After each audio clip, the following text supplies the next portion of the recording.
Hello dears, ഒരുപാട് പേർക്കുള്ളൊരു കൺഫ്യൂഷനാണ്, സംശയമാണ്. +2 say exam എഴുതി ഫെയിലായി.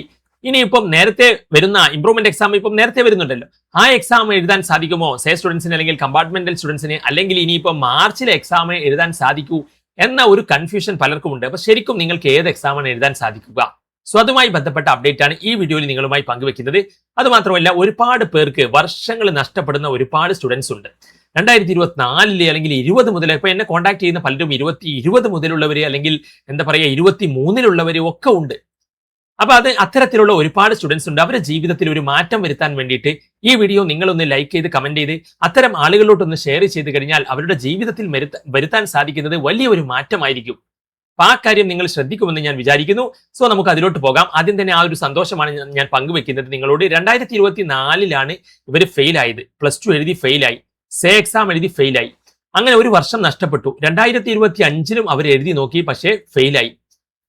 അങ്ങനെ പിന്നീട് മൂന്നാമത്തെ ചാൻസ് അല്ല, ചാൻസ് ഇപ്പോൾ ഒത്തിരി ആയിട്ടുണ്ട്. മൂന്നാമത്തെ വർഷം 2026 അവർ നമ്മളെ കുറിച്ച് അറിഞ്ഞ് നമ്മുടെ ബാച്ചിൽ ജോയിൻ ആകാൻ വരുന്നത്. ആ സമയത്ത് അവർക്ക് 3 സബ്ജക്റ്റുകൾ 2026 അവർക്ക് ഫിസിക്സ് ഫെയിലായിരുന്നു, കെമിസ്ട്രി ഫെയിലായിരുന്നു, ബയോളജിയും ഫെയിലായിരുന്നു. എന്നിട്ട് നോക്കൂ നിങ്ങൾ, 2026 റൂൾ പ്രകാരം രണ്ടും അതിനകത്ത് ഫോക്കസ് ചെയ്ത് പഠിക്കാമെന്നായിരുന്നു. അപ്പൊ ഇതിനകത്ത് നോക്കൂ നിങ്ങൾ, +1 അവരെ അതിനകത്ത് കെമിസ്ട്രി ഫോക്കസ് ചെയ്ത് പഠിച്ച സമയത്ത് തന്നെ അതിനകത്ത് +1 ഫോക്കസ് ചെയ്ത് പഠിച്ചപ്പോൾ കെമിസ്ട്രി കണ്ടോ, അവർക്ക് വേണ്ടതിലധികം മാർക്ക് കിട്ടിയെന്നേ. അവർക്ക് 29 വേണ്ട, അതിലും കുറഞ്ഞ മാർക്ക് മതിയായിരുന്നു. പക്ഷേ വേണ്ടതിലും അധികം മാർക്ക്, അതായത് ഒരു 7 മാർക്ക് കൂടി ഡബിൾ പാസിനടുത്ത് മാർക്കായി. അപ്പൊ +1 എഴുതിയപ്പോൾ തന്നെ അവർ കെമിസ്ട്രി അങ്ങോട്ട് എന്തായി, +1 ഫോക്കസ് ചെയ്ത് പഠിച്ചവർ ക്ലിയർ ആയി. +2 അവർ ഫിസിക്സും ബയോളജിയും ഫോക്കസ് ചെയ്ത് അതിനകത്ത് +2 അതിനകത്ത് നോക്കൂ നിങ്ങൾ, ഫിസിക്സ് അവർക്ക് 26 മാർക്കിന് അവർ പാസ്സായി. വേണ്ടതിലധികം മാർക്ക് കിട്ടി. ബയോളജിയോ 28, വേണ്ടതിലധികം അവിടെയും കിട്ടി. അപ്പൊ ഇത്തരത്തില് അപ്പം ആ റിസൾട്ട് വന്ന സമയത്ത് അവർ എന്നോട് പറഞ്ഞ കാര്യമായിരുന്നു, 2024 2 വർഷം അതിനകത്ത് വെറുതെ കളഞ്ഞു. നേരെ നമ്മുടെ ബാച്ചിൽ ആ ഒരൊറ്റ വർഷം കൊണ്ട് തന്നെ 3 സബ്ജക്റ്റും അവർ വേണ്ടതിലധികം അവരെ സംബന്ധിച്ചിടത്തോളം നല്ലൊരു സ്കോറോട് കൂടി അവർക്ക് പാസ്സാക്കാൻ സാധിച്ചു എന്നുള്ളതാണ്. അപ്പൊ ഇത്തരത്തിൽ ഒരുപാട് സ്റ്റുഡൻസ് ഉണ്ട്, വർഷങ്ങൾ വെറുതെ അതിനകത്ത് നഷ്ടപ്പെടുന്നത്. അപ്പൊ അത്തരം സ്റ്റുഡൻസിലോട്ട് എത്തിക്കുക. കാരണം നമ്മുടെ ക്ലാസ്സുകൾ എന്ന് പറഞ്ഞാൽ സേ സ്റ്റുഡൻസിനെ ഫോക്കസ് ചെയ്തിട്ടുള്ള ക്ലാസ്സുകളാണ്.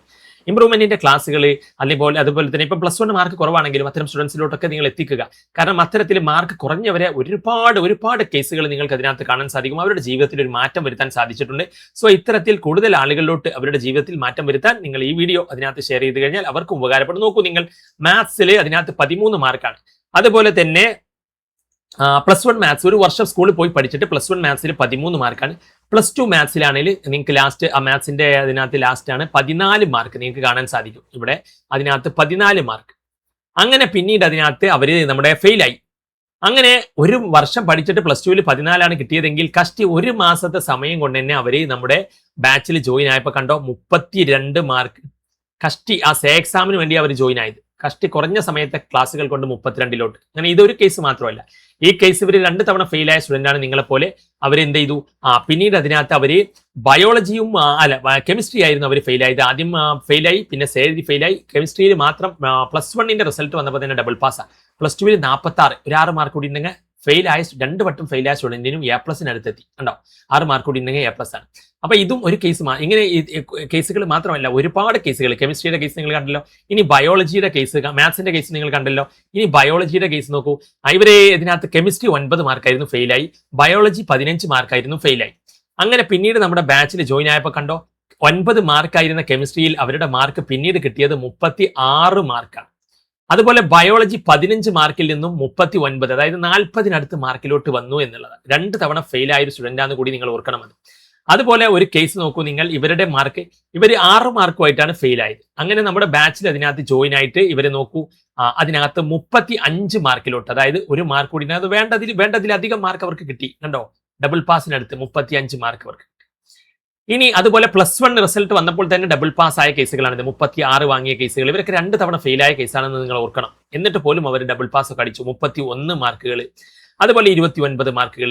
അതുപോലെ ഒത്തിരി കേസുണ്ട്. 5-24, അപ്പം ഇതിനകത്ത് 6-27, 5-7-28, 6-32. ഇനി ഫിസിക്സ്, ഞാനിപ്പം കെമിസ്ട്രിയുടെ കേസ് പറഞ്ഞു, കുറഞ്ഞ മാർക്കിൽ നിന്ന് മികച്ച സ്കോറിലോട്ട് വന്ന കേസുകളാണ്. ഇതല്ലാണ്ട് ഒത്തിരി കേസുകളുണ്ട്. ഞാനിവിടെ കാണിക്കുന്നത് ഫിസിക്സിന്റെ കേസ് പറഞ്ഞു, മാത്സിന്റെ കേസ് പറഞ്ഞു, ബയോളജിയുടെ ഫിസിക്സ് അല്ല, മാത്സ്, കെമിസ്ട്രി, ബയോളജി പറഞ്ഞു. ഇനി ഫിസിക്സിന്റെ കേസ് നോക്കൂ. ഇവര് 16 മാർക്കുമായി സ്കൂളിൽ ഒരു വർഷം പഠിച്ചിട്ട് 16 മാർക്കാണ്.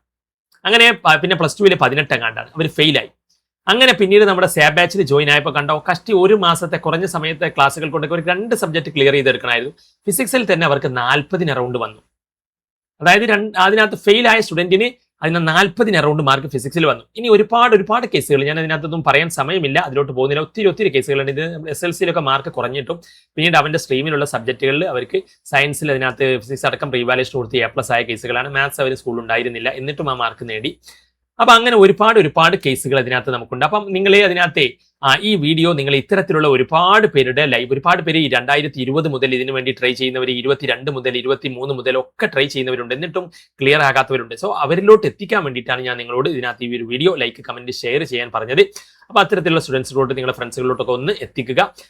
അപ്പൊ അതാണ് ഇതിനകത്തെ കാര്യം എന്ന് പറയുന്നത്. സോ ഇനി അതിനകത്ത് നമ്മൾ ഇംപ്രൂവ്മെന്റുമായി ബന്ധപ്പെട്ട അപ്ഡേറ്റിലോട്ട് പോകുമ്പോൾ ഇനി നമ്മുടെ ഇംപ്രൂവ്മെന്റ് ക്ലാസ്സുകൾ സ്റ്റാർട്ട് ചെയ്തിട്ടുണ്ട്. അപ്പോൾ ക്ലാസ്സിൽ അതിനകത്ത് സേ സ്റ്റുഡൻസിനെ ഫോക്കസ് ചെയ്തിട്ടുള്ള ക്ലാസ്സുകളാണ്, ലൈവ് ക്ലാസ്സുകളാണ്. ക്ലാസ്സിൽ നിന്ന് തന്നെ ഡൗട്ട് ചോദിക്കാനും ഒക്കെ ഉള്ള അവസരങ്ങൾ കാര്യങ്ങളുണ്ട്. പിന്നെ അതിനകത്ത് എന്ത് ചെയ്യുക, നമ്മുടെ കൂടെ തന്നെ അതിനകത്ത് പഠിച്ചു പോകാം. സേ സ്റ്റുഡൻസിനെ ഫോക്കസ് ചെയ്തിട്ടുള്ള ക്ലാസ്സുകളാണ്. അതുമാത്രമല്ല അതിനകത്ത് PDF, ഷോർട്ട് നോട്ട്സ് എല്ലാം നിങ്ങൾക്ക് അതിനകത്ത് മൈൻഡ് മാപ്പ് കാര്യങ്ങളൊക്കെ ലഭിക്കുന്ന രീതിയിലുള്ള കാര്യങ്ങളാണ്. ക്ലാസ് ഒന്നും നിങ്ങൾക്ക് മിസ്സാവില്ല.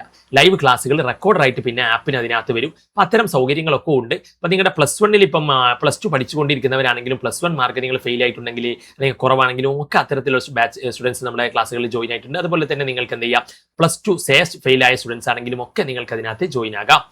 അപ്പൊ നിങ്ങൾക്ക് അത്തരത്തിലുള്ള ഒരു അവസരമാണ്. അപ്പൊ നിങ്ങൾ എവിടെ പോകുമ്പോഴും അവിടുത്തെ ഡെമോ ക്ലാസ് അറ്റൻഡ് ചെയ്തിട്ട് ക്ലാസ് നിങ്ങൾക്ക് യൂസ്ഫുൾ ആണ് എന്നുണ്ടെങ്കിൽ നിങ്ങൾ ജോയിൻ ആവുക. അല്ലെങ്കിൽ നിങ്ങൾ വെറുതെ നിങ്ങളുടെ സമയം, പൈസ മാത്രമല്ല നിങ്ങളുടെ സമയം നഷ്ടപ്പെടും. കാരണം ഓരോരുത്തർക്ക് വർഷങ്ങൾ നഷ്ടപ്പെടുക എന്ന് പറയുന്നത് അത് ഒരു വലിയ ഒരു സങ്കടമാണ്, നമുക്ക് ആലോചിക്കാൻ പറ്റില്ല. അപ്പൊ അതുകൊണ്ടാണ് ഞാൻ പറയുന്നത്, എവിടെ പോകുമ്പോഴും ഡെമോ ക്ലാസ് അറ്റൻഡ് ചെയ്തിട്ട് ക്ലാസ് കൊള്ളാം, നിങ്ങൾക്ക് ആ ഒരു കോൺഫിഡൻസ് ക്ലാസ് കേൾക്കുമ്പോൾ തന്നെ അറിയാം ഈ ക്ലാസ് എനിക്ക് യൂസ്ഫുൾ ആയിരിക്കുമെന്ന്. അപ്പൊ അങ്ങനെ നിങ്ങൾ ജോയിൻ ആവുക. നമ്മുടെ ഡെമോ ക്ലാസ് അറ്റൻഡ് ചെയ്യാൻ ഈ നമ്പറിൽ എന്നെ കോൺടാക്ട് ചെയ്തോളൂ, 77 36 70 70 45. ഇനി നമുക്ക് ഇംപ്രൂവ്മെന്റുമായി ബന്ധപ്പെട്ട അപ്ഡേറ്റിലോട്ട് നമുക്ക് പോകാം. ഈ നോട്ടിഫിക്കേഷൻ വരുമ്പോൾ നിങ്ങളെ നമ്മുടെ വാട്സ്ആപ്പ് കമ്മ്യൂണിറ്റി ഉണ്ട്, അതിനകത്ത് അതിന്റെ ലിങ്ക് ഞാൻ കമന്റ് ബോക്സിൽ വെക്കാം. ഒപ്പം നമ്മുടെ ചാനൽ ഇതിന് നോട്ടിഫിക്കേഷൻ വരുമ്പോൾ അതുമായി ബന്ധപ്പെട്ട അപ്ഡേറ്റ് ഒക്കെ നമ്മുടെ ചാനൽ അതിനകത്ത് അറിയിക്കും. അപ്പോൾ സബ്സ്ക്രൈബ് ചെയ്ത് ബെല്ലൈക്കൻ എനേബിൾ ആക്കാനും ഒപ്പം നിങ്ങളുടെ ഫ്രണ്ട്സുകളോട് ഷെയർ ചെയ്യാൻ മറക്കണ്ട. സോ ഇംപ്രൂവ്മെന്റുമായി ബന്ധപ്പെട്ട അപ്ഡേറ്റിലോട്ട് പോകുമ്പോൾ അതിനകത്ത് നിങ്ങൾ മനസ്സിലാക്കുക, ഇംപ്രൂവ്മെന്റ് എക്സാം മന്ത്രി പറഞ്ഞിട്ടുണ്ട് നേരത്തെയാണ് വരുന്നത്. അപ്പൊ അതുകൊണ്ട് തന്നെ അത് നമ്മൾ പ്രതീക്ഷിക്കുന്നത് ഒക്ടോബറിലെ ആ ഒരു 2nd വീക്ക് 3rd വീക്ക് സമയത്താണ്. അപ്പം അതിനകത്ത് അതുകൊണ്ട് നിങ്ങളും എഴുതേണ്ടത് ആ സമയത്താണ്. നിങ്ങളുടെ ഫെയിലായ 4 സബ്ജക്റ്റും, നിങ്ങൾ ഫെയിലായ 4 ഏതൊക്കെ സബ്ജക്ട് നിങ്ങൾ ഫെയിൽ ആയിട്ടുണ്ടോ അതൊക്കെ എഴുതേണ്ടത് ഈ ഒക്ടോബറിലാണ്. അല്ലാണ്ട് നിങ്ങൾക്ക് ഇനി മാർച്ചിൽ അങ്ങോട്ട് എക്സാം ഇല്ല. +1ന്റെ മാർച്ചിൽ പിന്നെ +2 എക്സാം ആണ് വരിക. അതപ്പോൾ അതിനനുസരിച്ച് അപ്പൊ നിങ്ങൾ ഇപ്പം +1 ആണ് ഫോക്കസ് ചെയ്തിട്ട് നിങ്ങളുടെ 4 സബ്ജക്റ്റും ഇപ്പൊ നിങ്ങളെ ക്ലിയർ ചെയ്യേണ്ട സമയമാണ്. മനസ്സിലായില്ലേ? ഇനി എങ്ങനെ സംശയിച്ച് നിന്നിട്ട് നിങ്ങളുടെ സംശയത്തോട് കൂടിയിട്ട് നിങ്ങളുടെ പഠിക്കാനുള്ള അവസരമാണ് നഷ്ടപ്പെടുന്നതെന്ന് മനസ്സിലാക്കുക.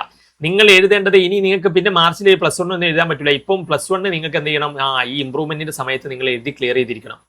അപ്പൊ ഇനി എന്തെങ്കിലും ബാക്കി ഉണ്ടെങ്കിൽ പിന്നെ മാർച്ച് +2 അതിനനുസരിച്ച് നോക്കാമെന്നുള്ളതാണ്. അപ്പൊ എന്തായാലും ഇപ്പം നിങ്ങൾ എഴുതേണ്ടത്, ഇപ്പം ഒക്ടോബറിൽ ഇനി ഈ എക്സാം എഴുതിയില്ലെങ്കിൽ പിന്നെ നിങ്ങൾക്ക് ഇപ്പോഴത്തെ റൂൾ പ്രകാരം 2 എഴുതണമെന്നാണ്.